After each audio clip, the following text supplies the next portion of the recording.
my lovelies. So today I'm talking about is what you need to start a bikini prep. Now this is a subject that a lot of people, even in the fitness industry, are a bit like, what is required in a bikini prep? What does that entail? What do you do?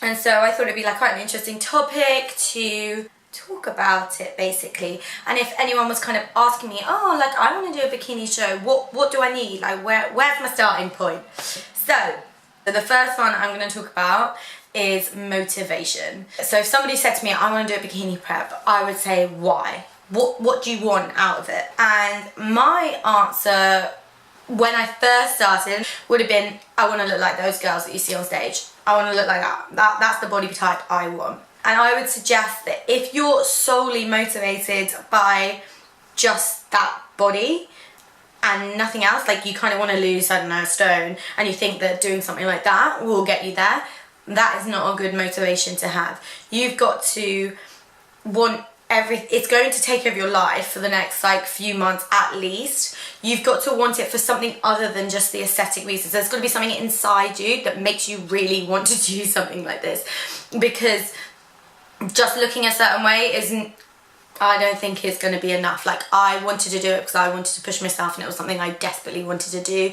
I've done dancing when I was younger, so I love being on stage. I kind of loved just the whole thing about it, and that's why I wanted to do it. And then supplementary was the body. My next kind of pointer about that is, if you're solely motivated by the body and how you're going to look on stage, you should know from the start you are never going to look like that any other day than the day you step on stage.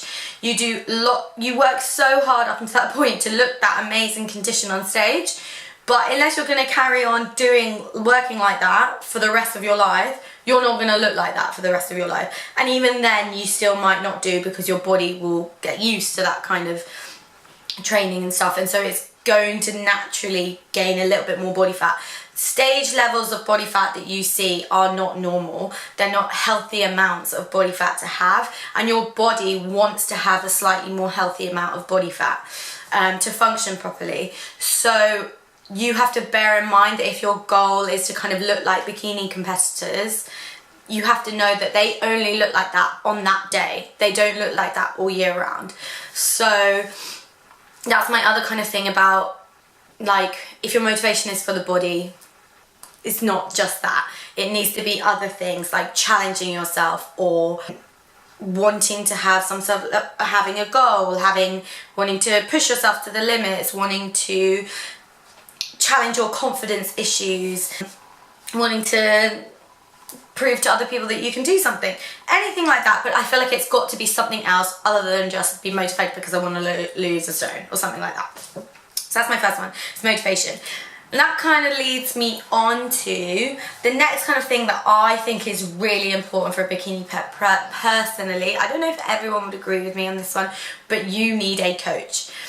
I don't feel like very few people can look at themselves objectively and see, okay, for stage I need slightly more developed shoulders, I need slightly more developed glutes so that they all look balanced, I need to be leaner, because most competitors up to the time are going to be saying, I need to be leaner, I need to be leaner. You can never see how lean you really are. So that's another kind of thing that I would say, is that you need a coach who can look at you and say, okay, this is what we need to get you to stage levels. Some people do coach themselves. If I'm doing something like this, like I want to be in the best chances for doing well at it. Like I wouldn't have said that before my first competition I went in with the mindset like I want to win.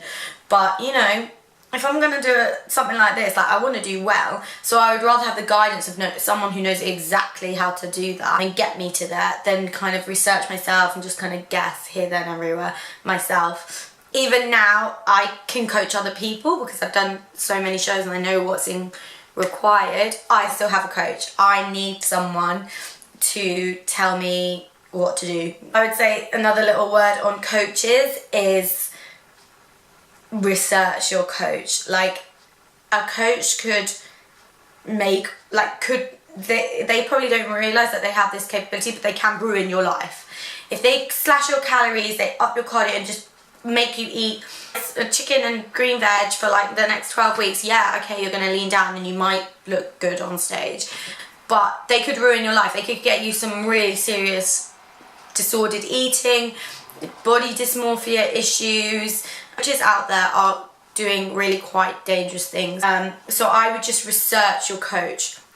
You want someone, think about whether you respond well to someone telling you exactly what to do and maybe being a bit like mean to you about it, like someone that needs a hard coach, or someone that needs someone that's a bit softer, like that. I probably need someone like that that's gonna encourage me in a positive way. I don't personally respond to being told what to do in a very like dominating way, and I need someone that's going to be really understanding and nice to me about it and understand what I'm going through, because I am self-motivated. I can make myself do what's required. I don't need someone to force me to do it and shout at me and that kind of stuff. But some people work really well from that. They really want someone to just stand there and tell me what to do and be very blunt with it. So research what type of, ask other people that have them as coaches, or just kind of from the way they talk to you, what kind of like ethos they have towards it, I think is another really important thing. Their organization, their like knowledge, their ability to reply to you, like they're also really important things. Like I've had quite a few different coaches, and I've had some that didn't respond to me for like 2 weeks, and I was like, what the hell am I doing? Like 2 weeks, this is like 2 weeks out of 10 that I want to compete in, like what are you doing? I've had people like that. I've had people far too willing to cut your calories very low, which is quite dangerous, and your body can respond very badly to doing that. So that's my note on coaches. Okay, so the next thing that I would say that kind of leads on from coaches as well is money. Competing is not cheap. So the things that cost money, a coach. A good coach is probably between £100 to £150 a month. There are some coaches that are less than that. That's one thing. Coaches are going to cost money. A gym membership, obviously that's going to cost money. Food, potentially, it's going to cost more money than you're used to. I don't actually think prepping food is actually that expensive. I think it works out cheaper. Some people, it will seem like a lot more because they're buying things like chicken and they're eating it 4 times a day rather than just once a day. So money for other things that you'll need, getting closer to the time, entering the competition. Some competition, I've done Miami Pro, that was like £80 a class, I think, to enter, and I entered 2 classes. And I've competed with UK BFF since then. I wanted to do their national competition, so I had to have a 4-year membership. That was £100. Every time you could then compete in each class that you do is another bit more. The tan, that's probably another £50. And then your bikini. My first show, I was a student, or I had hardly any money. I didn't really have a proper income, and I made my own bikini. Now on stage it looked pretty good, but you can tell it wasn't as good as the ones that are like professionally made. I bought myself a bikini, like a shiny one off eBay for like £4. I did all the sewing for it. I did textiles A-level, so I made it fit me, put loads of padding in the boob, and then I bought Swarovski crystals and I glued every single one on. That was time consuming, but it was worth it. I loved my bikini, and I actually ended up winning in that bikini, so it was fine, but like a lot of people I know won't be able to do that. You can get second-hand bikinis that I did this year with UK BFF. That one was a second-hand one, so I got it a lot cheaper, but it was really expensive. Like, still, I think I still paid, it was second-hand one, I paid like £200 for it. It was worth it for me, because I knew I was doing lots of shows, and my first bikini that I made myself actually burst at my second show, like minutes before I went on stage. I like went to pick something off and it just went like boom at the back. And it was a disaster, and I was so stressed. So it was a worthy investment. And so the bikini, the shoes, they're not that bad. They're like another £50 or something. Then you've got posing lessons.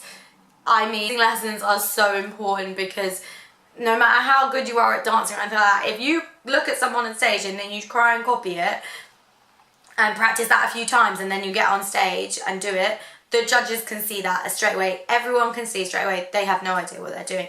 They're doing weird posing, but the competitor in their head will think they're doing what everyone else is doing. So you need someone to teach you how to do that.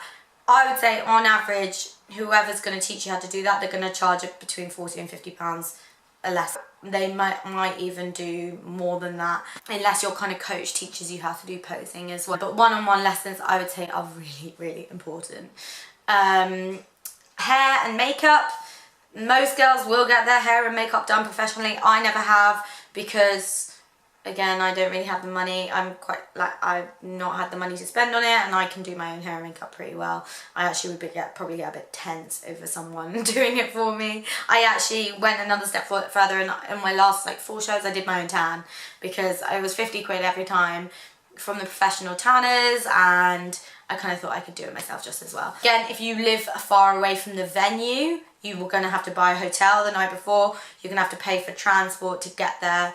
It can add up to being quite an expensive thing to do. You can make it work, but just remember that it's not going to be super, super cheap. It's going to have it's not going to be all in one go. You've got to pay up £1,000, but it could easily mount up to that amount. So getting down to a more basic level of what you would need is probably a decent amount of muscle. I would say you need to have been going to the gym for at least a year, weight training rather than just classes.